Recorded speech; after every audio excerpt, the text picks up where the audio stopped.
At 8:15 a.m. on August 6, 1945, the sky over Hiroshima was clear. The city's inhabitants, mostly unaware of what was about to happen, were preparing for another day amid the war, not knowing that in a few seconds their world would cease to exist. From above, the American bomber Enola Gay released a load unknown to humanity, a uranium bomb nicknamed Little Boy. At an altitude of approximately 600 meters above the city center, the detonation released energy equivalent to 15,000 tons of TNT, unleashing a fireball of intensity and heat surpassing any weapon used until that moment. The light from the blast was so intense that even kilometers away, witnesses were temporarily blinded. At the epicenter, temperatures reached nearly 4,000 degrees Celsius, instantly vaporizing the closest people and reducing buildings and structures within several hundred meters to ashes. The shadows of human bodies were imprinted on walls and pavements like ghostly traces of lives extinguished in a fraction of a second. The shockwave, traveling at over 1,000 kilometers per hour, swept the city with unstoppable force. Roofs flew like dry leaves, walls collapsed, and utility poles bent like wax. Within moments, 2/3 of Hiroshima were reduced to burning ruins. Thousands of people were thrown against solid objects, suffering multiple fractures and injuries from glass shards and debris. Less than 3 days later, on August 9, 1945, the port city of Nagasaki experienced a similar tragedy. There, the Fat Man bomb, with a plutonium core, released even greater power, equivalent to about 21,000 tons of TNT. Although Nagasaki's mountainous geography partially limited the extent of the damage, the outcome was equally devastating. Entire neighborhoods wiped off the map, fires consuming the hills and thousands dead or injured within minutes. In both cities, the silence after the blast was overwhelming. A sonic void interrupted only by the cries of the wounded, the crackling of flames, and the collapse of structures weakened by the explosion.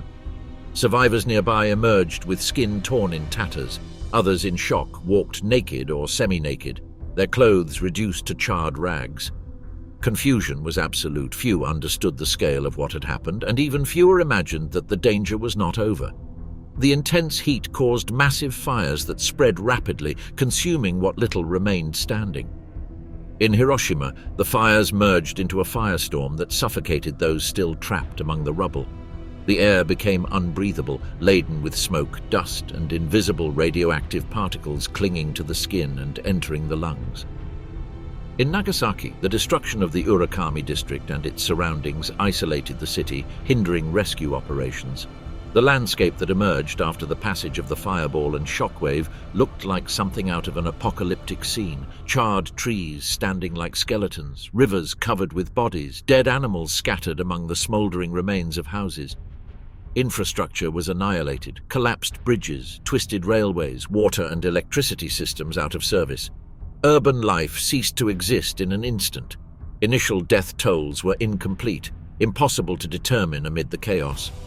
It is estimated that in Hiroshima, between 70,000 and 80,000 people died immediately, while in Nagasaki, instant casualties numbered between 35,000 and 40,000. Yet cold statistics do not reflect the tangible horror experienced by those who survived. Facing a scene where every step revealed a new corpse, every corner showed a face beyond recognition. Hospitals, mostly destroyed or severely damaged, were quickly overwhelmed by the flood of wounded. Doctors and nurses, themselves injured, worked with minimal resources, lacking sufficient anesthesia and medications to combat infections. Many patients died hours or days later, not from the explosion itself, but from the inability to receive proper care. Within hours, a black rain began to fall over Hiroshima and Nagasaki. This precipitation, laden with soot, dust, and radioactive particles, stained the skin and clothing of those still outdoors. Many survivors, thirsty and desperate, drank this contaminated water without knowing they were ingesting an invisible poison. The consequences of this exposure would soon manifest. The scale of the disaster was such that Japanese authorities, stunned by the novelty and brutality of the weapon, took time to understand that this was not a conventional bombing. Survivors described a single flash, a wave of searing heat, and then total destruction, something unlike any previous attack. Initial confusion gave way to the certainty that something unprecedented had changed the course of the war and human history. On the ground, wristwatches and wall clocks that had survived the blast showed the exact hour of the end of normality, their hands frozen at the precise moment of the explosion. Sunless days, the first months after the detonation of Fat Man and Little Boy. In the weeks following the explosions, Hiroshima and Nagasaki ceased to be living cities and became vast fields of ruins and death. The smoke from the fires took days to fully dissipate, and when it did, it revealed an unrecognizable landscape. Streets that had once been centers of commerce and social life were transformed into corridors of rubble, traversed by human figures walking slowly, searching for missing family members or any sign of what had once been their home. The death toll continued to rise. Many of the injured who had survived the blast wave and the searing heat began to succumb to internal injuries, burns and hemorrhages. Wounds exposed to dirt and lacking hygiene became quickly infected. In a context without sufficient drinking water, medication, or a functioning healthcare system, every cut or burn became a death sentence. Doctors improvised bandages from salvaged fabrics amid the ruins while attempting to triage patients, who could be saved and who could not. The harshness of these decisions forever marked the memory of those who had to make them.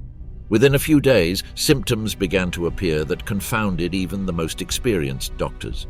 People who had seemingly escaped unharmed began to fall ill suddenly: high fever, vomiting, diarrhea, hair loss, and purplish spots on the skin. Bodies weakened at an alarming rate, and within days, many perished.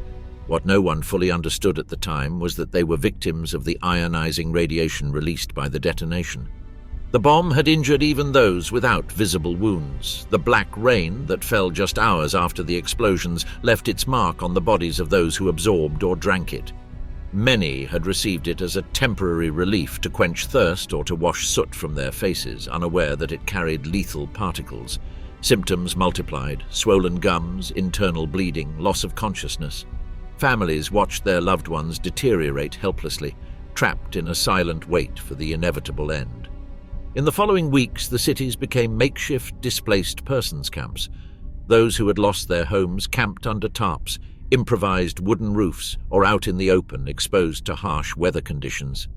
The Japanese summer brought unbearable humidity during the day and night, swarming with mosquitoes and pests that thrived amid decomposition. Corpses that could not be cremated rotted in streets, riverbanks, and yards, becoming sources of disease. Food was scarce, rice fields on the outskirts had been contaminated or destroyed, and grain reserves were insufficient. Survivors relied on minimal rations distributed by authorities, while some risked their lives venturing closer to the epicenter to scavenge utensils, food, or any useful object. What they found was often charred, melted, or covered with radioactive dust. Psychologically, the impact was as profound as the physical one. Survivors who did not yet fully understand the type of weapon that had devastated their city lived in constant fear.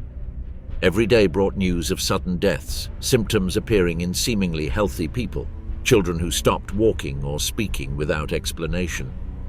The trauma of that moment, the explosion, was mingled with the anguish of not knowing whether oneself or loved ones were doomed.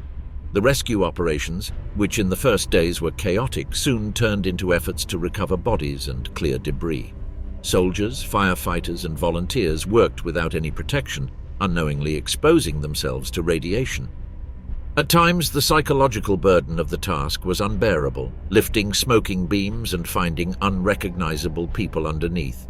It was not uncommon for those assisting in these tasks to fall ill within a few weeks. In Hiroshima, the rescue teams faced an almost flat landscape of devastation. The shockwave had wiped out up to 13 square kilometers of the city. In Nagasaki, the destruction was concentrated in the Urakami Valley, but the magnitude of suffering was no less. There, the hills and terrain had trapped heat and smoke, amplifying the effect of the fires. Churches, factories, and working-class neighborhoods were reduced to blackened ruins. As August turned into September and then October, medical and scientific teams began arriving to investigate what had happened. Some were Japanese, others were sent by the United States as part of the occupation. They collected samples, photographed the remains, and measured radiation levels, but that activity did not mean direct help for the injured. The priority was understanding the new weapon, not assisting the victims. For the survivors, that official indifference was another deep and invisible wound. The arrival of autumn brought no relief. The rains, though less contaminated than the first black precipitation, worsened conditions for those living outdoors. Respiratory diseases were added to gastrointestinal illnesses and the consequences of burns. Children, particularly vulnerable, began dying in large numbers, victims of malnutrition and infections. In the first months, it became evident that the consequences of the bombing were not limited to the moment of the explosion. Stone upon stone, the brutal destruction of buildings in Hiroshima and Nagasaki. The explosion of the atomic bombs over Hiroshima and Nagasaki caused unprecedented urban devastation in history. In Hiroshima, the little boy bomb detonated about 600 meters above the city center, releasing an energy equivalent to 15 kilotons of TNT. The epicenter was located in a densely populated area, where the street network and neighborhoods were mostly made up of wooden and paper houses, typical of traditional Japanese architecture. The shockwave, followed by extreme heat, caused these structures to be almost instantly incinerated, burning like torches within seconds. Subsequent calculations revealed that over 70% of the buildings were destroyed or rendered unusable, while the rest suffered severe damage. Hiroshima's urban geography was turned into a flat terrain covered with rubble. Twisted tram lines, fallen electric poles, and partially collapsed bridges were tangible witnesses to the scale of the disaster.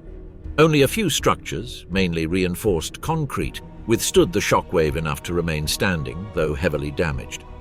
The most emblematic example is the Prefectural Industrial Promotion Building, reduced to its iron skeleton and charred metal dome. Today known as the Genbaku Dome or A-bomb dome, it became a symbol of the catastrophe and the fight against nuclear proliferation. Other surviving buildings in Hiroshima included the Chamber of Commerce Library, Hiroshima Bank, and the Red Cross Hospital, each with stories of doctors and civilians who endured the initial moments to assist the wounded despite cracked and blackened interior structures. The city lay in ruins. Approximately 69% of Hiroshima's buildings were destroyed. Interestingly, some concrete buildings in Hiroshima had been built with high resistance due to Japan's constant seismic risk, and although their frameworks did not collapse even near the epicenter, the walls showed severe internal damage caused by the downward pressure of the explosion. Because the bomb detonated in the air, the explosion focused more downward than sideways, allowing the building known as the Genbaku Dome, or after the explosion, renamed Atomic Bomb Dome, to remain standing despite being only 150 meters from ground zero. In Nagasaki, the Fat Man bomb exploded at a higher altitude with a power equivalent to 21 kilotons of TNT. The valley on which the city was situated caused the blast wave to channel differently, concentrating destruction in the Urakami district and surrounding areas. Wooden buildings were reduced to ashes, while concrete structures closer to the hypercenter partially collapsed. However, the Urakami Cathedral, one of the largest Catholic churches in Asia, although almost completely destroyed, left part of its bell tower and some walls standing, becoming a material vestige of the tragedy. The Urakami prison and some port warehouses also survived, their structural strength protecting them from total collapse. Engineers and scientists who studied both cities after Japan's surrender focused on analyzing why some buildings remained standing. They discovered that the detonation altitude was key. By occurring in the air, the wave's pressure dispersed, although the intensity was enough to obliterate most light structures. The quality of the concrete, the thickness of the walls, and the exact distance from the hypercenter determined the survival chances. Paradoxically, some buildings that remained standing became improvised shelters for survivors in the following days, although the internal radiation from exposed walls posed an invisible danger. Genetic mutations, the horrible consequences of radiation and black rain after the bombings. In the months following the explosions, when visible wounds began to heal in some survivors, a silent and persistent enemy emerged that could neither be seen nor felt until it was already too late. The radiation released by Little Boy and Fat Man did not dissipate with the smoke from fires or autumn rains. It remained latent in the soil, in water, and above all in human bodies that had absorbed its invisible energy. Ionizing radiation damaged cells directly, breaking DNA chains or causing mutations through internal chemical reactions. This process, imperceptible in the moment, unleashed a cycle of biological destruction that would continue for decades. Doctors, still inexperienced with this type of injury, faced baffling symptoms: progressive hair loss, severe anemia, extreme skin fragility, spontaneous nosebleeds, and persistent fever without apparent cause. What initially seemed a temporary illness soon revealed itself as a long-term sentence. Some survivors, especially those several kilometers from the epicenter, showed no immediate signs of damage. They believed they had escaped the worst fate, but internal radiation, absorbed through inhalation or ingestion, worked slowly but inexorably. Years later, they began developing thyroid cancers, leukemias, and solid tumors in vital organs. The frequency of these diseases far exceeded normal rates in the rest of the country, making it clear that the genetic damage was irreversible. One of the most devastating effects was leukemia, which began to appear with alarming regularity between 1947 and 1948, particularly in children and adolescents who had survived the explosion. The immune system, weakened by the destruction of bone marrow, could not produce enough white blood cells to fight common infections. Many children died from colds that would have been harmless under normal circumstances. Infant mortality soared, and families who had lost several members during the bombing saw disease take the remaining ones years later. Radiation did not only affect those present on the day of the attack. Pregnant women who survived began giving birth to babies with congenital malformations, microcephaly, bone deformities, delays in physical and mental development. Some were born with heart problems or incompletely formed internal organs. Others survived only a few hours outside the maternal womb. Japanese science at the time, limited by scarce resources and censorship imposed during the occupation, could not document all cases, but the pattern was undeniable. Genetic damage was also passed on to subsequent generations. Although not all children of the Hibakusha, they were born with visible problems, and studies conducted decades later confirmed an increase in the incidence of certain hereditary mutations. These alterations in many cases remained latent, but could manifest as chronic diseases or a predisposition to cancer in their offspring. The skin, an organ directly exposed to thermal and radioactive energy, suffered lifelong consequences. Many Hibakusha developed skin lesions that never fully healed, ulcers that reappeared periodically, and areas of hyperpigmentation or depigmentation where radiation had destroyed melanocytes. In other cases, burn scars from the day of the explosion turned into massive, hardened, painful keloids that restricted mobility and constantly reminded survivors of the initial trauma. DNA alterations did not only cause cancer or deformities, they also affected reproductive capacity. Young men and women who had survived with the hope of rebuilding their family lives discovered that infertility was another invisible consequence of the bombing. Some women experienced early menopause, while men's sperm production drastically decreased or was affected by genetic abnormalities. Neurologically, the effects were also profound. Radiation damaged the nervous tissue in those who had received high doses, causing seizures, motor coordination problems, and cognitive decline. In children, brain development was disrupted, resulting in intellectual disabilities of varying severity. These effects did not always appear immediately. Some emerged months or even years later, further complicating medical understanding of the phenomenon. The urban landscapes of Hiroshima and Nagasaki, slowly rebuilt with new materials, hid beneath their surfaces a persistent danger. Radioactive particles trapped in the soil and river sediments continued to emit radiation at low but harmful levels for those working or living in the most contaminated areas. The restoration of these spaces in many cases occurred without proper decontamination, exposing entire generations to ongoing risk.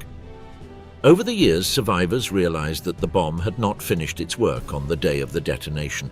It continued operating within them, altering their cells, weakening their defenses, leaving marks that could not be erased. The invisible enemy was crueler than the initial explosion because it did not destroy instantly. It wore people down slowly, stealing strength, hope, and time.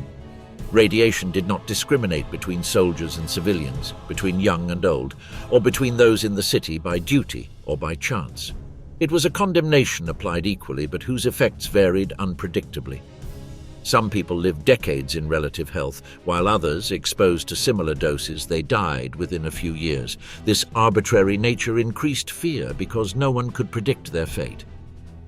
Shadows of war, the psychological damage and deep trauma that settled in society after the bombings. For many survivors of Hiroshima and Nagasaki, the most unbearable burden was not physical pain, but the invisible weight of trauma. The moment of the explosion, with its blinding light and indescribable roar, was etched in their minds as a permanent scar. Those images of people turned into silhouettes, buildings collapsing in a single second, burning bodies, returned again and again without warning even decades later. The memory of the searing heat, the crushing pressure of the shockwave, and the heart-wrenching screams of those begging for help formed a recurring sequence in the nightmares of the Hibakusha. Many woke in the middle of the night, drenched in sweat, convinced the explosion had just happened again. The sense of vulnerability was absolute. If an invisible weapon could annihilate everything in an instant, what place in the world could be considered safe? The trauma was not limited to the memory of what had been experienced, but also to the way one had to continue in a devastated environment. The day after the bombing, survivors had to walk through streets full of bodies, avoid smoking debris, and endure the smell of burnt flesh. Many searched the rubble for family or friends, finding instead unrecognizable corpses or human fragments. The trauma was not limited to the memory of what had been experienced, but also to the way one had to continue in a devastated environment. The day after the bombing, survivors had to walk through streets full of bodies, avoid smoking debris, and endure the smell of burnt flesh. Many searched the rubble for family or friends, finding instead unrecognizable corpses or human fragments. These experiences, repeated over weeks during rescue and burial efforts, left deep emotional scars. The concept of survivor guilt became firmly established among the Hibakusha. Many wondered why they had lived while others, perhaps younger or healthier, had died. This feeling, coupled with the helplessness of not being able to save everyone, led to silent depression and a tendency towards social isolation. Grief was not openly expressed. In post-war Japanese culture, suffering had to be borne with dignity and without burdening others. The trauma was also fueled by uncertainty about future health. Knowing that radiation could trigger illnesses years later was a constant source of anxiety. Every fever, every ache, every hair loss was interpreted as the beginning of the end. This state of constant vigilance generated chronic insomnia, palpitations, and symptoms now recognized as post-traumatic stress disorder. In the 1940s, however, there was no formal diagnosis or specialized treatment for this type of psychological aftermath. The children who survived faced their own form of trauma.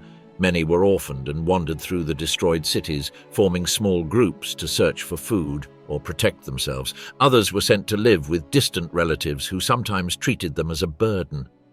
Childhood was abruptly interrupted. Games, studies, and routines were replaced by work, hunger, and fear. Years later, these children, now adults, carried fragmented and confused memories marked by loneliness and loss. Among adults, the trauma also manifested as physical reactions to common stimuli. The noise of an airplane, a sudden flash, or the trembling of the ground could trigger panic attacks. Tension accumulated in the body, causing muscle pain, digestive problems, and other psychosomatic disorders. Some survivors developed compulsive behaviors, turning lights on and off to ensure the flash would not recur, obsessively checking doors and windows, or hoarding food for fear of another catastrophe. Collective mourning was complicated by the absence of traditional funeral rituals. Thousands of the dead were cremated in mass graves or simply left where they had fallen, without their families being able to say goodbye. The inability to perform Buddhist or Shinto ceremonies to honor the deceased generated a sense of emotional debt that many carried throughout their lives. Without closure, the pain remained open, perpetuating itself as an emotional wound impossible to heal. As reconstruction progressed, the trauma took on new forms. Seeing new buildings rise on the sites where loved ones had been lost provoked ambivalent emotions, pride in recovery, but also pain for what was erased. Some Hibakusha avoided certain neighborhoods, unable to bear the transformation of death sites into commercial or residential areas. Others, in contrast, sought to remain near the epicenter, as if that preserved a connection with those who had fallen there. The U.S. occupation, which restricted the dissemination of images and testimonies in the early years, also contributed to emotional isolation. Talking about the bomb, its effects, or the scenes witnessed became difficult. not only due to censorship but also for fear of being misunderstood.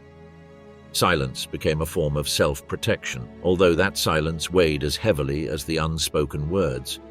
Trauma, rather than easing over time, consolidated deep in memory.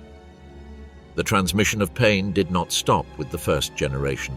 The children and grandchildren of Hibakusha grew up hearing fragments of stories, sensing silences loaded with meaning, and seeing the physical and emotional scars of their parents and grandparents.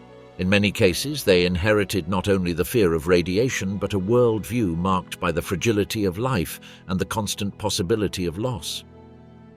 No man's land, the health system's inability to address the tragedy and crisis in Japanese healthcare. Over time, Hiroshima and Nagasaki became scenes where medicine, as it was known at the time, was completely overwhelmed. The hospitals that had not been destroyed were overcrowded, with the wounded lacking enough beds, surgical supplies and medicines, and staffed with minimal personnel. Many doctors and nurses had died on the day of the explosion. Others were severely injured and yet tried to care for others, struggling against fatigue, dehydration, and their own burns. The shortage of resources was absolute. Anesthesia was so scarce that amputations and wound cleaning were performed with nothing more than a cloth to bite. Antibiotics, still scarce in Japan in 1945, were unavailable for most patients, and infections spread uncontrollably. Improvised bandages made from cloth collected from the rubble became bacterial breeding grounds. Operating rooms, when available, functioned without minimal sterilization conditions. Contagious diseases found fertile ground in this chaos. Dysentery, tetanus, tuberculosis, and pneumonia claimed victims who, under other circumstances, would have had a chance to survive. The immune system, weakened by radiation, made it easier for common infections to become death sentences. In improvised shelters, physical proximity and lack of hygiene accelerated contagion. The lack of drinking water worsened the situation. Supply systems had been destroyed, and many survivors drank from the river or collected water from contaminated puddles. The result was an epidemic of gastrointestinal diseases that further weakened those already struggling to recover from burns, fractures, or open wounds. Children and the elderly, the most fragile, were the first to fall. To this health tragedy was added the lack of understanding of the effects of radiation. The strangest symptoms, such as hair loss, internal bleeding, and skin ulcers, baffled even experienced doctors. There were no specific treatments. No protocols existed to reverse damage to bone marrow or internal organs caused by exposure to such high doses of ionizing radiation. In the absence of medical responses, families resorted to home remedies, infusions, and traditional rituals, hoping to alleviate what science could not cure. In the following weeks, the number of deaths increased day by day, not due to new explosions, but due to the inability to save those who had survived the initial impact. In Hiroshima, it is estimated that nearly half of the seriously wounded died before the end of August. In Nagasaki, the situation was similar, with hospitals overcrowded to the point of having patients in hallways, courtyards, and even on stairs, receiving minimal care. In many cases, death came slowly, heralded by high fever, progressive weakening, and total loss of appetite. Some patients, aware of their deterioration, asked to be returned to what remained of their homes to die close to their families. Others died alone, surrounded by strangers, while doctors and nurses ran back and forth trying to care for everyone. The healthcare collapse affected not only the direct victims of the bombs. People needing care for pre-existing illnesses, complicated births, or common accidents had no access to any form of assistance. The impact on public health was so profound that for months, any ailment became a serious threat to life. External aid took time to arrive.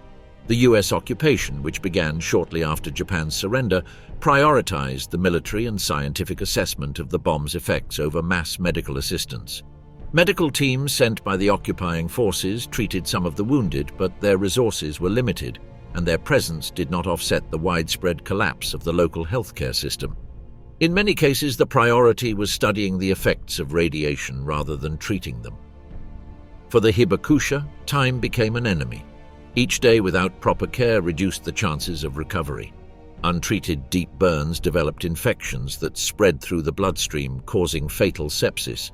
Open fractures without surgery or proper cleaning became gangrenous, leading to emergency amputations that, without anesthesia or antibiotics, carried a high risk of death as well. The pain, both physical and emotional, intensified in places where families could not care for their wounded. In some cases, the lack of strength to transport them to a hospital meant they remained immobile in their destroyed homes, surrounded by flies with little relief beyond a bit of water or a damp cloth on the forehead. The sense of helplessness for those watching a loved one die this way was as devastating as the pain of the wounded. The absence of specialized treatment also meant that many physical after-effects went uncorrected. Survivors with extensive burns were marked for life, with scars that limited movement or caused chronic pain. Others who had lost limbs had to adapt without proper prosthetics, relying on family members or resorting to begging in the streets of cities that still smelled of ash.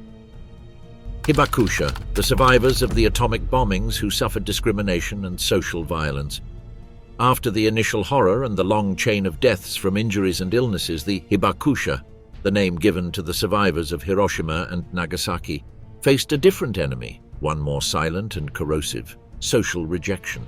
In a nation trying to recover physically and morally, the irradiated began to be seen not as victims, but as bearers of an invisible threat. The fear of radiation was deep and largely fueled by misinformation. It was not clearly understood how its effects were transmitted. Many believed that the Hibakusha could contaminate those around them with radiation, whether through physical contact, cohabitation, or even mere proximity. Scientific ignorance, combined with the official silence imposed during the US occupation, fostered a distorted and dangerous perception. Post-war censorship played a crucial role in this phenomenon. The occupying forces prohibited the dissemination of explicit photographs, first-hand testimonies, and studies detailing the full extent of the tragedy. The purpose was twofold: to prevent the legitimacy of the bombings from being questioned and to control the international narrative. As a result, much of Japanese society remained unaware of the true magnitude of radiation's effects, and that information vacuum was filled with rumors, fears, and prejudices. In unaffected cities, the Hibakusha were objects of suspicion. Finding employment became difficult. Some employers feared that their fragile health would prevent them from working long-term. Others believed they could become seriously ill at any moment, generating costs for the company. In many cases, rejection was not openly expressed.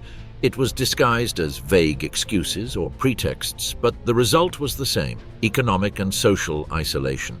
The stigma also extended to personal relationships. Many families opposed their children marrying a Hibakusha, fearing that their offspring might be born with deformities or hereditary illnesses. Although science did not support all these beliefs, popular perception turned them into real barriers.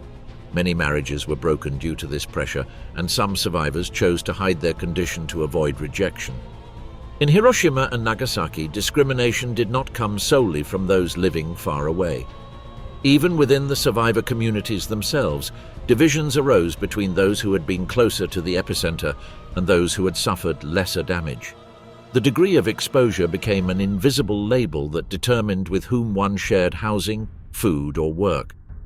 Ignorance about radiation also led to irrational behaviors. Some avoided drinking water or eating products from the bombed areas, believing them permanently contaminated. In markets and fairs, merchants from other regions refused to buy goods grown around Hiroshima or Nagasaki, further impoverishing local farmers and perpetuating economic marginalization. This stigma not only affected the practical lives of the Hibakusha, but also exacerbated their emotional aftermath. Surviving already meant carrying unbearable memories and the fear of illness. Added to this was the burden of being seen as a threat or social liability. Many withdrew into circles isolated. They limited their interactions to the bare minimum and avoided talking about their experiences. Silence, first imposed by censorship and later by fear of rejection, became a second punishment. Official misinformation had a long-lasting effect. For years, the Japanese government did not implement clear public policies to protect and assist the Hibakusha. The first financial and medical aids arrived late and, in some cases, were conditioned on proving direct exposure to the bomb, generating disputes and suspicions among the survivors themselves. The struggle for legal recognition and compensation would extend for decades, forcing many to relive their trauma in cold and prolonged bureaucratic processes. Meanwhile, scientific research conducted by US and Japanese teams while advancing understanding of radiation effects did not always translate into educational campaigns for the general public. Knowledge remained confined to technical reports and laboratories, while the population continued to feed myths and fears. From the late 1940s, some Hibakusha began organizing into associations to defend their rights and disseminate accurate information about their situation. However, the cultural resistance to speaking openly about the bomb hindered these efforts. In a country marked by defeat and national humiliation, many preferred to look forward and avoid anything that reminded them of the destruction. The stigmatization of the irradiated was not limited to the immediate post-war period. Even decades later, in the 1960s and 1970s, cases of workplace and social discrimination against survivors continued to exist. Although compensation laws improved over time, the weight of cultural prejudice did not entirely disappear, and some Hibakusha chose to die without revealing their story to protect their children and grandchildren from social consequences. The impossible management, the challenges of Japanese politics and infrastructure in addressing the disaster. In defeated Japan of 1945, the weight of the atomic bombs did not fall solely on the destroyed cities and the bodies of the survivors. It also rested on a weakened political framework forced to manage an unprecedented catastrophe amid foreign occupation and a total economic and social collapse. The issue of Hiroshima and Nagasaki immediately became an uncomfortable problem that the Japanese government was not in a position to address openly and effectively. The unconditional surrender, signed on September 2, 1945, placed Japan under the authority of the Supreme Commander for the Allied Powers, SCAP, headed by General Douglas MacArthur. This military occupation government had absolute control over administration, communications, and public policies. Any attempt by Japan to address the consequences of the bombs was subject to the approval or censorship of the American authorities. In this context, the occupation's priorities were clear: stabilize the country, prevent social collapse, and above all, ensure that Japan would not become a military power again. The humanitarian issues resulting from the bombs were relegated behind these strategic objectives. Hiroshima and Nagasaki became spaces of scientific and military interest rather than settings of immediate concern for their inhabitants. Information control was one of the first obstacles. From the earliest days, SCAP imposed strict restrictions on the Japanese press, prohibiting the publication of explicit photographs of the bomb's effects and limiting the circulation of first-hand accounts from the Hibakusha. The goal was to prevent international, and especially Japanese, public opinion from questioning the legitimacy of the use of these weapons. This had a devastating effect on the survivors' ability to make their situation visible and press for aid. The Japanese government, weakened and under foreign supervision, lacked the autonomy to develop assistance programs. Even local initiatives, such as temporary hospitals or food distribution campaigns, faced bureaucratic hurdles and severe budgetary limitations. The reconstruction of Hiroshima and Nagasaki began slowly, but without a comprehensive plan addressing the sanitary and social dimensions of the catastrophe.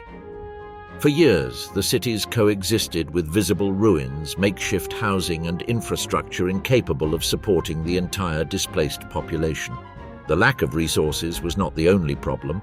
There was also a political reluctance to speak openly about the aftermath of the bomb, partly to avoid straining relations with the United States and partly because the Japanese leadership was interested in projecting an image of rapid and orderly recovery. Publicly acknowledging the magnitude of the disaster meant admitting that tens of thousands of citizens were still living in precarious conditions, sick and marginalized, which could undermine collective morale and the legitimacy of the new political order. On the international stage, Hiroshima and Nagasaki became symbols that Japan could not manage freely. For some countries, they were proof of the brutality of modern warfare and the need to ban nuclear weapons. For others, they were an argument that the bomb had accelerated the end of the conflict and saved lives by avoiding a land invasion. In that debate, Japan's voice was sidelined, conditioned by dependence on aid and American oversight. Internally, political tensions also manifested in competition for resources. The affected cities demanded priority attention, but other regions of the country were also in ruins from conventional bombings and required funds for their own reconstruction. This generated resentment and division. There were those who saw Hiroshima and Nagasaki as exceptional cases requiring special treatment, and others who believed that all of Japan had suffered and deserved the same level of aid. The legal recognition of Hibakusha as a group with special rights took years to materialize. It was not until the 1950s that laws began to be implemented to cover their medical expenses and provide compensation. And even then, the process was marked by restrictive criteria that excluded many survivors. The requirement to prove direct exposure to the bomb in order to access certain benefits created a cold and distant bureaucracy, forcing those affected to relive their trauma with every procedure. Meanwhile, nuclear powers used the data obtained from Hiroshima and Nagasaki to refine their weapons programs. Studies on the effects of radiation, funded and supervised by the United States through the Atomic Bomb Victims Commission, had a dual purpose: to understand health risks and, at the same time, to gather strategic information for future military developments. For the Hibakusha, this meant their suffering was analyzed but not necessarily addressed. A matter of honor, Japan and Emperor Hirohito's uncomfortable surrender that culminated in occupation. After the atomic bombings and the Soviet Union's declaration of war against Japan on August 8, 1945, the Japanese military leadership faced an unprecedented dilemma. The most radical sectors of the General Staff advocated continuing the fight, hoping to inflict sufficient casualties on a potential Allied invasion to negotiate better terms. However, the strategic reality was unavoidable. The US naval and air power had reduced the country's defensive capacity to a minimum, and the threat of new atomic bombs, along with the Soviet entry, nullified any option for prolonged resistance. Emperor Hirohito, a central and divine figure according to Japanese state ideology, broke with the tradition of refraining from direct political decisions. In a meeting of the Supreme War Council, he expressed his desire to accept surrender under the terms of the Potsdam Declaration, provided the imperial institution was respected. This personal intervention was decisive, as many military commanders clung to the idea of a final battle on national territory. The speech recorded by Hirohito, remembered as the historic dual voice broadcast, was aired on the radio on August 15, 1945, marking the first time the emperor's voice was heard by his people. In a ceremonial and archaic language, he did not directly mention the word surrender, but made it clear that Japan had to endure the unbearable to save lives and allow the country's reconstruction. To understand the gravity of the announcement, we transcribed the part that shocked Japanese society when the emperor stated, "We have thoroughly analyzed the general trends of the world and the current state of the empire and have decided to take extraordinary measures to bring an end to this situation. Hereby we inform our loyal and devoted subjects. We have instructed the imperial government to communicate to the governments of the United States, Great Britain, China, and the Soviet Union that the empire accepts the terms of their joint declaration. Fighting for the welfare of our subjects and sharing the prosperity and happiness of all nations has been the solemn duty inherited from our imperial ancestors and the guiding principle we have upheld. Indeed, our decision to declare war on the United States and Great Britain was made with the sincere intention of ensuring the self-preservation of the empire and the stability of East Asia. It was never our desire to violate the sovereignty of other nations or to expand our territory." Then, the head of the Empire of Japan, one of the proudest nations the sun has ever shone upon, announced that all was lost. However, after 4 years of war, despite the brave efforts of our land and naval forces, the diligence of our government officials, and the devoted service of our 100 million subjects, the war situation has not necessarily been favorable for Japan. Furthermore, the general trends of the world have not been favorable to us. Moreover, the enemy has begun to employ a new and cruel bomb, causing immense and indiscriminate destruction, the magnitude of which exceeds all estimates. If we continue to fight, it would not only result in the collapse and ultimate annihilation of the Japanese nation, but would also lead to the total extinction of human civilization. How then are we to protect the millions of our subjects and atone for our sins before the spirits of my imperial ancestors? For this reason, we have ordered the empire to accept the terms of the joint declaration. The internal reaction was complex. Thousands of soldiers and officers, unable to accept defeat, either died or became involved in coup attempts to prevent the transmission of the imperial message. Nevertheless, the broadcast went ahead, and within hours, most Japanese military operations ceased. On September 2, 1945, aboard the battleship USS Missouri, Foreign Minister Mamoru Shigemitsu and General Yoshijiro Umezu signed the instrument of surrender before General Douglas MacArthur and representatives of the Allied powers. The American occupation, led by MacArthur as Supreme Commander of the Allied powers, was an unprecedented experience in Japan's modern history. Its goal was to demilitarize and democratize the country. The 1947 Constitution abolished Japan's ability to declare war and established a parliamentary system with universal suffrage, including women. The figure of Hirohito was preserved as a symbol of the state but without real political power, and the famous Humanity Declaration was issued in which he renounced his divine status. The material and social reconstruction of occupied Japan included the dissolution of the army, the purge of militarist leaders, land reforms, and the introduction of an educational system based on democratic principles. Cities devastated by the war, especially Hiroshima and Nagasaki, became epicenters of the pacifist movement, while the country began a process of economic growth that would, within a few decades, transform it into an industrial power. The Justification of Horror, the United States narrative strategy to avoid responsibility for the massacre. From the moment the news of Hiroshima spread across the world, the decision to use the atomic bomb became one of the most controversial acts in contemporary history. For the United States government, led at the time by President Harry S. Truman, the official narrative needed to be solid, clear, and capable of withstanding both international scrutiny and internal doubts.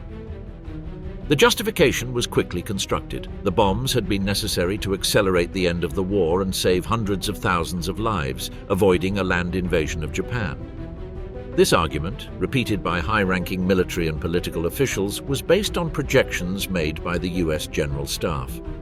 According to these estimates, a conventional invasion, planned as part of Operation Downfall, could have cost up to 1 million casualties among U.S. and Japanese soldiers, not counting civilian victims. The bomb, it was claimed, had forced a rapid and unconditional surrender, preventing much greater bloodshed. In official rhetoric, Hiroshima and Nagasaki were not presented as acts of punishment, but as a pragmatic decision, painful but necessary, to end a conflict that had already claimed tens of millions of lives. The message was reinforced by the idea that Japan had demonstrated fierce and even deadly resistance, as in the battles of Iwo Jima and Okinawa, where Japanese troops fought to the last man and civilians chose self-immolation over surrender. In this context, the use of the most powerful weapon ever created was presented as the only way to break Japanese military will. At the same time, the justification was also built on a foundation of geopolitical power. The bombings were directed not only at Japan, but at the entire world, especially the Soviet Union, which had declared war on Japan on August 8, 1945. Demonstrating the bomb's destructive capacity was, in part, a direct message to the new strategic rival in the post-war scenario. Hiroshima and Nagasaki became involuntarily stages where U.S. technological and military supremacy was projected. For the American public, the justification found fertile ground. The war in the Pacific had been marked by episodes of extreme brutality and propaganda that dehumanized the enemy. Most Americans viewed Japan as responsible for the war due to the attack on Pearl Harbor and the atrocities committed in Asia. Thus, when Truman announced the bombing of Hiroshima in a televised statement, much of the population received it with relief and even with celebrations, interpreting it as a sign that the war was finally coming to an end. However, in Japan, the narrative was very different. The population, immersed in shock and devastation, saw the bombs as an act of indiscriminate annihilation, an attack targeted at defenseless civilians. The Japanese state propaganda before the surrender tried to leverage this sentiment to mobilize the final resistance, describing the bombs as an inhuman weapon meant to reinforce the fighting spirit. But after the capitulation, occupation censorship prevented this version from spreading widely outside the country. On the international level, the political justification of the United States was met with a mixture of acceptance and concern. Allies such as the United Kingdom and Australia supported the decision, considering it part of a joint effort to conclude the war. Others, however, expressed concern about the ethical implications of using a weapon that wiped out entire cities in seconds. The Soviet Union, while publicly denouncing the destruction, understood the implicit message and accelerated its own nuclear program. Over time, the official justification began to face deeper scrutiny. Some historians and high-ranking military officials, even figures who had participated in war planning, pointed out that Japan was already weakened to the point of surrender before August 1945 due to the naval blockade, the destruction of its infrastructure, and the USSR's entry into the conflict. They argued that the bomb, more than an inevitable resource, had been a demonstration of power and an act aimed at shaping the post-war world order. Still, for decades, the dominant narrative in the United States remained almost unchanged. In school textbooks, commemorative speeches, and popular culture, Hiroshima and Nagasaki appeared as tragic but necessary episodes. This approach had a purpose: to preserve the country's moral legitimacy at a time when it was establishing itself as the leader of the free world against the Soviet threat. In Japan, the difficulty in countering this narrative was due both to the political dependency of the post-war period and to the very need for reconstruction. Speaking openly about the bombs meant opening uncomfortable debates about the military and diplomatic decisions of the Japanese government itself, which had prolonged the war beyond any hope of victory. This partial silence left the Hibakusha in an ambiguous space, recognized as victims but rarely placed at the center of a global political discussion. The legacy of pain, international repercussions, and reflections on the humanitarian crisis. The use of atomic bombs on Hiroshima and Nagasaki brutally opened a new chapter in the history of war, the possibility of destroying entire cities in an instant without distinction between combatants and civilians. Beyond the political and military justification, the act raised ethical questions of a magnitude the world had not yet faced. Can an attack that annihilates tens of thousands of people in seconds be considered legitimate? Is it acceptable to decide the fate of an entire population based on strategic criteria? In the days and weeks following the bombings, critical voices began to emerge, although many were quickly silenced or downplayed. Among them, some scientists of the Manhattan Project, the US program that developed the bomb, expressed deep concern about how the weapon had been used. The so-called Frank Report, prepared before the launch, warned of the moral and diplomatic consequences of using the bomb against populated cities. Its authors proposed a demonstration in an uninhabited location as a warning. This recommendation was ignored, and the final decision opted for direct use with immediate and devastating impact. From a humanitarian perspective, the bombs not only destroyed infrastructure and human lives, but left a legacy of prolonged suffering that for many constitutes an irrefutable argument against their use. Instant death was paradoxically the least cruel of the consequences. Survivors faced unbearable burns, lethal diseases, congenital malformations in subsequent generations, and a social stigma that isolated them for decades. The line between military victory and moral crime became dangerously blurred. On the international level, the repercussions were immediate and complex. On one hand, the bombs accelerated Japan's surrender and the end of World War II worldwide. This justified its use for many Allied countries. On the other hand, it raised growing concerns about the future of armed conflicts. If a single nation could wipe out entire cities with a single attack, what would stop others from seeking the same capability? Hiroshima and Nagasaki not only marked the end of a war, but the beginning of an unprecedented arms race. The Soviet Union, which had entered the war against Japan just one day before Nagasaki, quickly understood the implicit message. Atomic power was not only a weapon against a wartime enemy, but also a tool of geopolitical pressure. In the following months, Moscow accelerated its nuclear program, triggering the competition that would define the Cold War. The bomb thus became a symbol of power and a constant threat to humanity. Ethical repercussions extended to treaties and international conventions. In the following years, the need to establish clear limits on the use of nuclear weapons was discussed, but the political reality of the bipolar world made any binding agreement difficult. The United Nations, created in 1945 to promote peace, soon faced the dilemma of how to handle a technology that offered both deterrence and destruction. In Japan, the ethical debate was intertwined with national grief. The cities of Hiroshima and Nagasaki were slowly rebuilt but also transformed into centers of memory and activism against nuclear weapons. Each anniversary of the bombing was, and remains to this day, a reminder of what is at stake when humanity tries to cross certain moral boundaries. The Hibakusha, with their first-hand testimony, became unwitting spokespersons for a message that went beyond Japanese borders. The warning that nuclear war does not distinguish between guilty and innocent. The world, however, did not move as a whole toward the abolition of this type of weapon.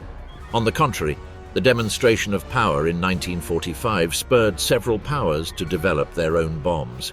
The United Kingdom, France, China, and even smaller countries such as Israel or India eventually joined the list of nuclear-capable nations. Ethics was subordinated to strategic logic. Possession of the bomb became a guarantee of international respect and security against external threats. The lack of humanitarian consideration in 1945 opened a debate that remains relevant. Some defenders of the decision insist that the use of the bombs saved lives by preventing a ground invasion. Critics respond that the military objective could have been achieved by other means, and that the choice of densely populated cities as targets was, in essence, an act of mass extermination.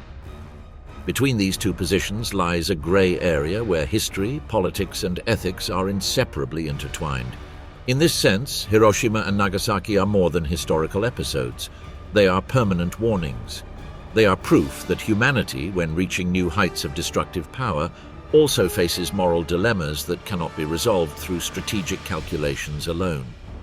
The images of bodies, buildings reduced to dust, and generations marked by radiation continue to challenge nations, reminding them that military victory does not always equate to justice or legitimacy.